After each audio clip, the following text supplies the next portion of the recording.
Hello, everybody, and welcome back to the Dog Pound Podcast. I'm your host, Alex. And I'm the other Alex. And this is our October episode It is. of the monthly podcast. Oh, I'm excited to be back. What about you? I am so excited to be back. A little forewarning, we're both recovering from illness. Sick. We're so sick right now. So if our voices are a bit scratchy or if we cough at any point in the podcast, we're so sorry. We're trying to overcome this plague, but We'll cut out any coughs. Just if they're like during crucial conversation points, forget it. You're just gonna please forgive us. Key topics. Yeah, hopefully we'll be better by next month. If we're not, that's a problem. That's a month. This month's topic is communication, and we sure have a lot to say about communication. Me and DeFore are communicating right now. We really are. This whole podcast is communication. I'm communicating to you, the audience, right now. I'm talking to you. You're talking to me. Don't talk to me. I can't hear you. I would love to hear you, but I can't. Communication is as abundant as water. Yeah. If I was on an island and my two options were water or communication, I'm dying faster, but you know what? I'm having a great time doing it. You hear the old stories about the Tower of Babel Yes. something. Yeah. Communication's a big deal, and we have a lot to talk about with it. The Sea House, there's all sorts of different types of communication going on here. Let's talk about communication in the classroom. Communication in the classroom is really a cornerstone of academics and is important in many different ways. Talking with your teachers, talking with your classmates, and just getting a better understanding of the assignments and what you're trying to learn in the classroom. It can be easy to forget. We are here to learn and we are here to grow. This school is building you up for adulthood, and if you don't start asking questions, if you don't start trying to understand and then convey your understanding, you're going to fall short. Communication is a pillar. Don't cheat yourself out of your own education. I know nowadays actually a big thing that we've only had to deal with half of our high school career is AI and ChatGPT. Lit is a very important subject. It's a category that's in our core academics. Yeah. We learn it every year. People have, at least now, decided to take the easy route, which, in all honesty, you can't blame. I mean, there's so much going on in your life as a teenager and There have growing been up. so many times where I felt burnt out and just You can't blame someone for wanting to take basically a cheat out of something, of just a fast. Let me chat GPT up an essay I have due in an hour. When you give that option to them, it's not something that you can really blame them for taking. However, you are cheating yourself out of your own education, which is something that I think putting into perspective is very good. Like personally, I've never handed in anything I haven't written by myself. No. It feels it's cheap. It kind of goes, at least goes against my moral compass. Yeah, it's an integrity thing. It is, and I feel like we should deter the ease of access to that when it comes to education. I know a lot of companies they advertise in a way that AI is used to help with, like, say your math homework, or say I don't like that. Yeah. It's kind of like its primary function is to help you get through life faster. Yeah, and I in a counterpoint, kind of devil's advocate, I will say that I have used AI for education before, but I've always used it as there's this specific subject that would take so long to compile a bunch of different resources for. Throw in like a prompt that says, collect me information about this, tell me what this is. And if I'm confused about it, I'll do a secondary fact check on it. But that's how I think it should be being used. How I use AI for education, I do photography, and specifically film photography. So does Alex. Yeah. We're both very, very knowledgeable in that. And what I do is that whenever I have a question that I can't look up into a search browser because it just doesn't make sense, and you'll just get articles that aren't relevant to what you need. Like there was one thing, it was over the summer I was trying to figure out how to replicate Yusuf Karsh's photography style with portraits, and I wanted to know everything that he did from f-stop to shutter speed to ISO to camera formatting, like what he used, and I just couldn't really find that. That wasn't in any articles, so I went on to ChatGPT, and I was like, what what would use of cars have done to replicate this or to make this kind of photo. And they gave me lighting, they gave me the f-stop, they made me shutter speed, and as a photographer, like, it made sense. Like, that, all that stuff levels out. So that was really helpful in that way. It's more something I get using it for research, and I think that would be its best function for education and best space here. However, fact-checking would be something I would highly encourage. I'd say it's a lot of the convenience of, say, talking to a human expert. That's where a lot of it appeals from. You're not looking through a bunch of articles. You're not looking through a bunch of academic papers. It feels like you're talking to a person, and humans just understand that better if you have something explained to you by an actual human being. But of course, with that, it comes, someone just writing your whole essay, and it's a very double-edged sword that can easily be used maliciously. So, little offshoot tangent on AI there, but overall, connecting back to our main theme, AI is a false form of communication. It can be a cop-out. So maintaining that genuine human connection that you have with your academics and even other people, even people you're close with, I guess not give me a prompt for what to say to this person in text, I guess you could say, but maintaining that humanity, really. Alex, I had a challenge last month. You did? Were you not paying attention? Do you not listen to these episodes? No, I'm saying you were there. It wasn't a question. It was you did have a challenge. It better be. Yeah. Okay. Explain it. What was it? I had a challenge for every viewer last month to go out and make a new friend. Just go and talk to them. Someone you didn't know. I gave you some suggestions. I said hammocks, because everyone likes hammocks. You can go ask them about hammocks, and if they say they don't like hammocks, they're lying. And you don't need to be friends with them, but it's so yeah. You didn't anyone listening. Some people are like, oh, this is one homework assignment they're never gonna check. Well, I'm checking now. Did you make a friend? Let's hope you did. I'm giving the space to respond. Did you make a friend? Go ahead. Yay! Oh, it's so good. We're proud of you. We are here at the Sea House, here at the Dog Pound Podcast. And DeFore, what is a key component in making a friend? Well, if you ask me personally, I think a huge key component to making a friend is, say it with me, communication. Wow, first try. Yeah, I'm shocked that actually worked. Communication, of course, again, it's the key aspect of making a friend. If you're making a friend, you want to know, what are they into? What do they like to do? How are they like as a person? You gotta get it rolling. You gotta get the ball rolling with them. That's just I don't want to explain basic conversation skills, but hopefully you already know that. Hopefully you're pretty versed in that. But yeah, no, that's not just at the level of.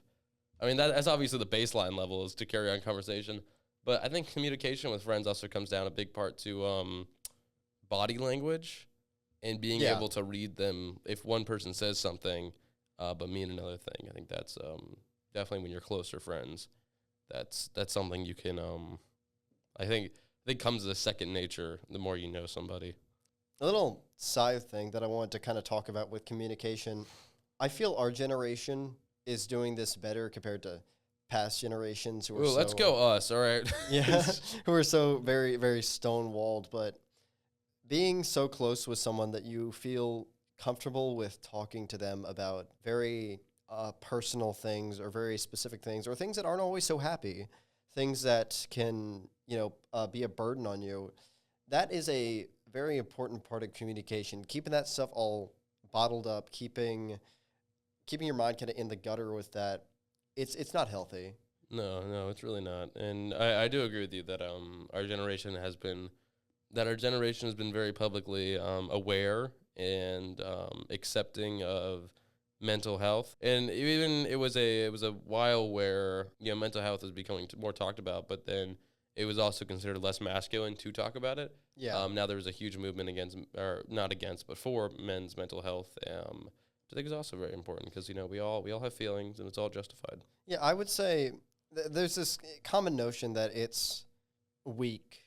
It's not becoming to talk about this stuff, and I would say really it's the opposite of that. Having the strength to admit that you're faltering it's a big deal. No one wants to admit that there's something going on with them. No one wants to. Well, some people want to, but a lot of people don't want to just talk about, hey, I'm not having a great time, and it takes a lot of strength to be like, I need help. You know? Yeah, and if you don't know who to talk to, a great resource our school provides, Miss Cole at the Wellness Center, you can make an appointment, and I'm sure she'd always be happy to hear what's going on and help you out. Communication is a network, and it has a bunch of different points, and it has to run efficiently for us as a society to function, you know? Yeah. Sorry. I was looking up word of the day, and it's garnish, because I was going to try to incorporate that into the podcast. Really? So, let's garnish.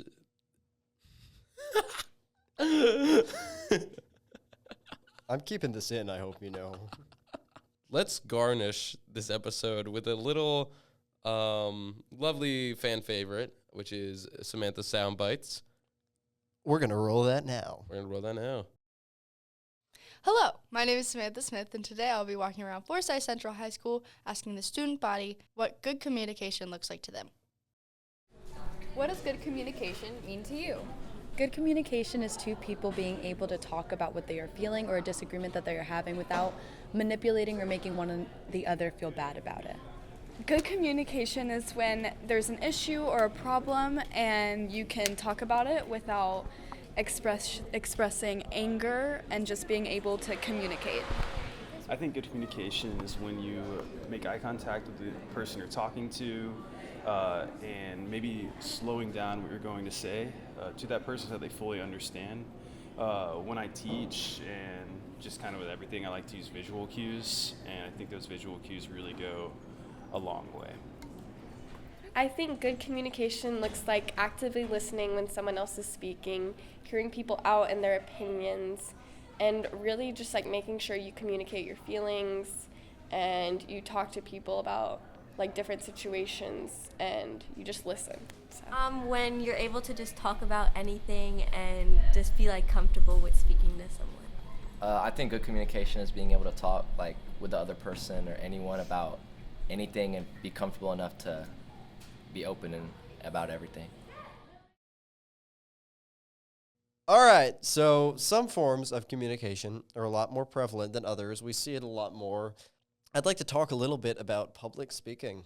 Public speaking. Did you know that your teachers are all public speakers? Yeah, they're publicly speaking every day. Every day. Think about that fear you have to do when you go up and do a presentation in class, and then just every day of your life. Wow, yeah. No, like honestly, if you ever tried teaching something to like numerous people at the same time, that's hard. It gets frustrating. Yeah, maybe I just have a short fuse, but it gets frustrating. It's a skill teachers have, and we like to celebrate that. Yeah. Public speaking with teaching, with giving speeches, with a number of things. It's definitely something that we see a lot in everyday life. I've had numerous experiences with public speaking. I know you have as well. Yeah, no, actually both of us did slang at the same time last year, which was we did the CFA Film Expo. Me and Alex hosted. We talked to, how many people do you think showed up? Oh, 100, 150? Maybe 200. And we had I hope I'm not skewing those numbers. But yeah, no one could check us. Yeah. No, but we were the two guys who had to go up there and introduce every speaker and talking to the amount of people. We had it all scripted out and we rehearsed it. But it was a little nerve-wracking. It was nerve-wracking. We did okay. Did all right. We did all right. We did all right. Yeah, we could have done a lot worse, but depending on what you do in life, you may have to do a lot of public speaking. Maybe you'll just be in an office alone. I mean, like... Or maybe you'll be running for office, which you have to do a lot of public speaking. You have to do a lot of... Oh, good Lord, I could never be a politician. Any senators in the audience? Raise your hand. Now put it down because we can't see it. Yeah, but you could be in a little office alone by yourself. Personally, I'd like that. I'd like to be in a little office alone by myself. See, or you could be... We're two different people. Yeah, what is a... No, yeah, there's a lot of... what's a good job that you do a lot of public speaking on? Like a common one. Now, teaching, like we mentioned. Teaching is definitely one. You could argue being a resident at a hospital, resident staff, where you have to talk to the what are they called? The people who just come in? Are they intern? Not receptionists. No. No. Residents. Residents. I mean, a receptionist does a lot of public speaking technically. Oh, yeah, you're right. You're talking to strangers. That's the thing. People think of public speaking. I guess it kind of, maybe the definitions are a bit flubbed here, but, you know, you could be giving a speech to an audience, but you could also just be a person who talks to strangers a lot. That is rough. Yeah. At least for me personally. Some people love that. You know, that's the thing. You want to do that kind of like talking to an audience thing, but wouldn't want to be alone. But I'd be a lot better with talking to just a random stranger, being like, this is what's up, you know? See, I don't like doing that because everything you say, they're listening to. If it's like someone in specific, if you're in an audience, someone can like doze off, or it's just like they'll miss if you screwed up or something like that. If you like stop someone or they stopped you to ask you something, every little mess up you make and what you say, they are intently listening. I don't think but with one person, I don't think they care as much as an audience. Like technically, you're on a pedestal for an audience, but another person, you're just mob mentality. Yeah. You're having a conversation. You're on an equal playing field with them, really. Because they can always public speak back to you. Another thing this month that is a great practice for public speaking. You ever heard of Halloween? Oh, I have. I love Halloween. I talk to strangers a lot during Halloween. Oh, a lot of strangers, but I would say Halloween is kind of cheating because you've got that anonymity. I would love to correct you, but I feel like I'm going to screw it up myself. Anatomy. The thing where you are anonymous. That thing. You have that. So you're behind a mask. Well, not all the time. Well, yeah, but you've got something on your face. You're not you. You're just knocking on a stranger's door, demanding things from them. You are acting. Except when it's not Halloween, then I get mad at it. Everyone gets mad at me. Yeah, everyone gets mad. My voice box stopped working for a split second. You want me to recalibrate you? Yeah, like let me get the little touch pen, hit it at the side. Do you remember the old active boards? It's me. I am the. Remember the old active boards, the Starlink ones that you had to like press the top, and you try to calibrate the pen by like hitting the little. Yeah. I do remember that. Was a weird memory. I forgot we didn't have like screens. They were projected. They were projectors. They were just like a giant touchpad. If you do art, like and I think you had to like wait for the brightness to get bigger, or brightness to get brighter. Like, oh, that was so weird.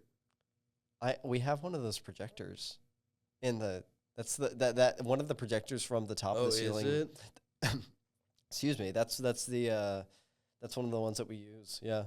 You had to turn off the front lights to actually see the board. It was a pretty terrible quality as well. It wasn't great.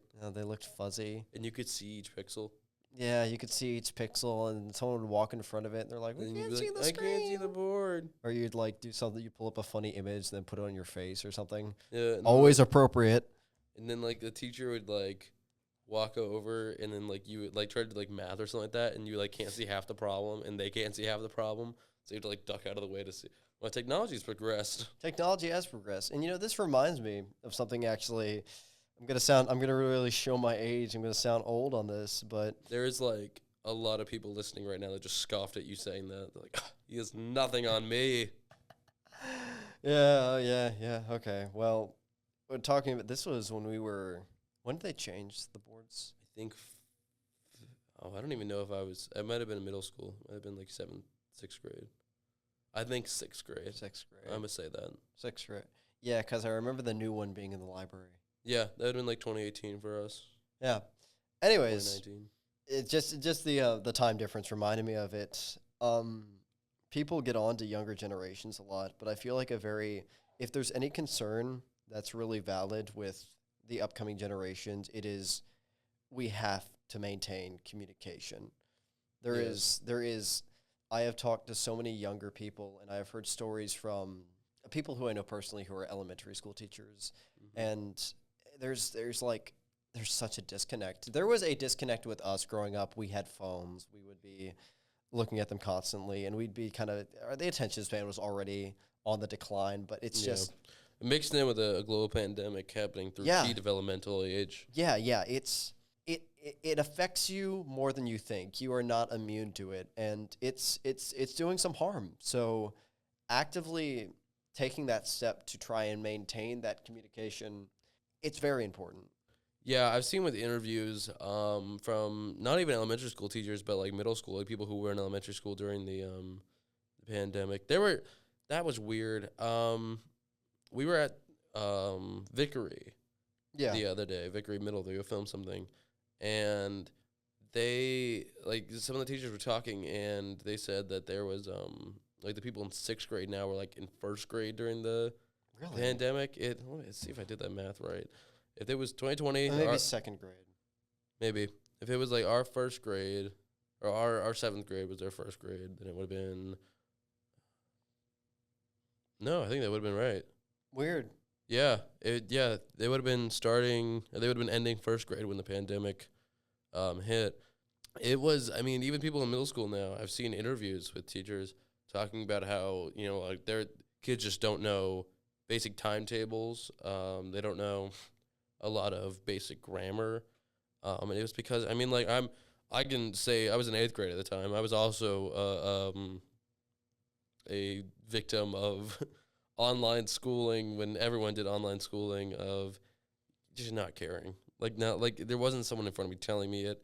It wasn't anything that was going to affect me in reality, like at least what I expected. I tell you something, if a lot of these, it was in its infancy, but if a lot of these kids who had online school during the pandemic also had like ChatGPT, yeah, that would have been a nightmare. It would have been nothing. There would have been nothing, because there would zero learning would have happened. Yeah, an entire school year, you would have just nothing would be right. Which I would say I wasted a school year in my 8th grade year. I don't remember anything I learned. I only did online. We all did online school at the end of 7th grade. We all did online 7th. And I'm like, this is just this ain't school. That's what I did for a year. And I didn't have any communication with people other than the other people who were going through the same thing as me.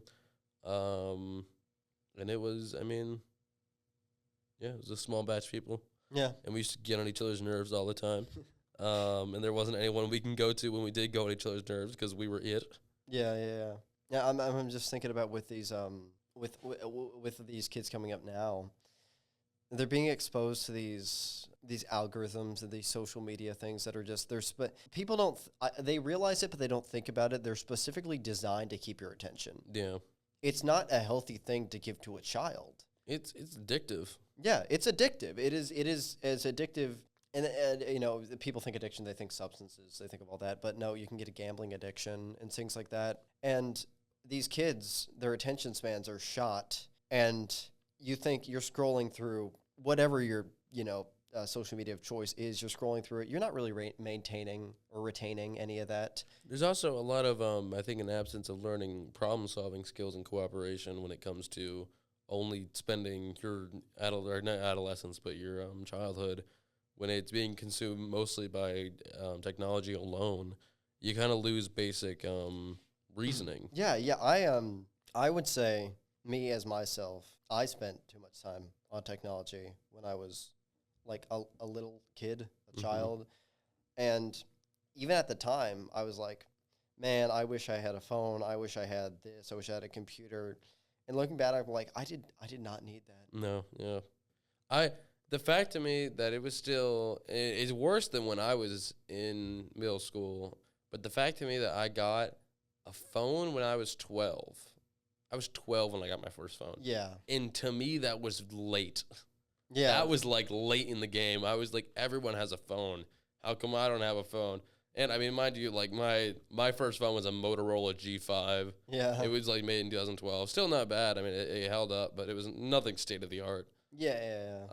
But to me, I look back at that. That's crazy. I was like, I can't believe I was 12, and yet I was like the only person who didn't have a phone. That shouldn't be the standard. No, it shouldn't be. And especially, it becomes a joke with our generation. But like having access to all this information, all this internet stuff, it's like it's not healthy. Children should be monitored. But also, let your children be free. At the same time, it's such a weird balance. Yeah, it's you can't helicopter them, but you also can't like just let them loose in this new world. You gotta. I feel like a lot of it. Parenting's hard. Parenting's very hard. I feel like a lot of it relies in you shouldn't be the influence. Like it shouldn't be you doing anything, but you should be very specific with the tools you give your children. Yeah. Like shout out to all those parents. I mean, actually, Alexander did 4 challenge this month. Hug your parents. Give them a big old hug. Yeah, tell them you love them. Think about what your parents have done for you. Yeah. Yeah. Alexander Dufour challenge. Hug your parents. That goes for teachers too. Anybody listening, just go out, give them a big hug. If maybe your parents aren't around anymore, go. Anyone who's been a positive, influential figure in your life. Yeah. If your parents aren't great, I'm sorry. Yeah. That's just anyone who's been like either a parental or just guiding figure in your life. Tell them you appreciate them. Tell them you appreciate them. That's your Alexander Dufour challenge. Well, I think that's about all the time we have. Yeah. Okay. Yeah, we gotta head over to second period now. And I think that's all my voice can take. Yeah. Thank you so much for listening. Don't roll that music yet. Stop rolling it. Okay. Thank you very much for listening to this month's episode of the Dog Pound Podcast. We appreciate all of our viewers, and I appreciate if your hands get away from the soundboard. If I had a great opportunity to use it, I will. This has been the October episode of the monthly podcast. Next month's going to be November. It's going to be my second favorite holiday. November? No. Thanksgiving. Mainly because of the food. Yeah, I'd say it's my second favorite too. Purely for the food. I'm going to be honest. It's just the food. It's so good. Have a happy Halloween if you celebrate it. Go out, dress up, eat a lot of candy. Don't get mad at me when I told you to eat a lot of candy if you have a stomach ache. Yep. All right. This has been the Dog Pound. Bring that music back. Come on. All right. Come on. Oh yeah. This has been the Dog Pound Podcast. Thank you guys for listening.